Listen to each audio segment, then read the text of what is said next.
So, as promised, as a follow-up to the last video, we're going to look at a side-lying leg raise. What this is basically just hip abduction, lifting the leg up. I'm going to be on my side, so lifting up toward the ceiling.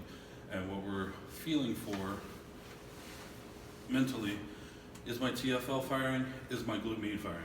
If you don't know what those muscles are, please Google it. I'm going to fucking say them to you a lot. You need to know what I'm talking about. But basically, down the side of the leg, I've got my IT band that splits the quad, the hamstring, the TFL, which is one of the hip flexors, and the glute med. So in this sideline leg raise, we can test this in 3 positions. One being perfectly straight hip, the knee stays straight. I just lift straight up toward the ceiling. Be careful with this one. A lot of you guys are doing this and coming out forward to really increase the range of motion. I don't care about the range of motion as much as I care about what you're feeling. So sideline leg raise.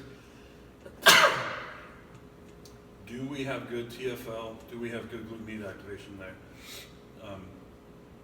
If you do, the other 2 positions I want you to check: slightly forward into hip flexion, toe rotated down toward the floor. I'm not letting the pelvis move, so make sure this stays square. And we're going to lift here. See what you feel there. A little bit of both.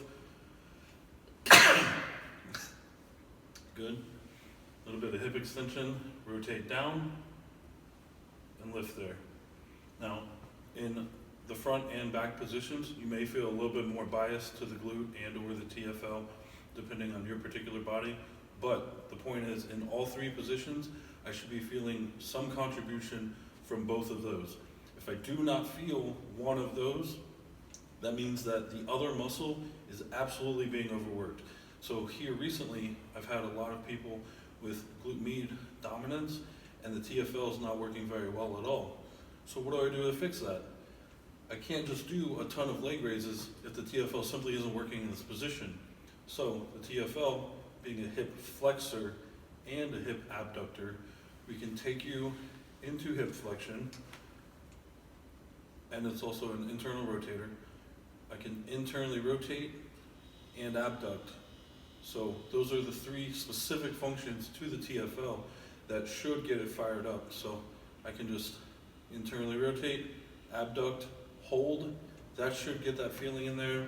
It might take 10 seconds, it might take 30 seconds. But whatever you do, you need to get that guy firing well so that they're both working evenly together. Now, sometimes it doesn't matter how much I activate that TFL. If the glute med is just super overactive, I may need to do some release work, and then I would go into that activation. Now, a very quick and easy way to activate the TFL is I'm in hip flexion, I block here, and then I just internally rotate and hold. For most people, that'll work just fine.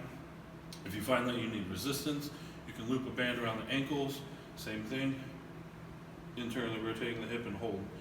Mine cramps almost immediately, so I don't think mine's very underactive. That's a good sign it's overactive, and I probably need to release these guys. So that's the first video on a little bit of hip dysfunction I've been seeing pretty frequently as of late, so hopefully that helps.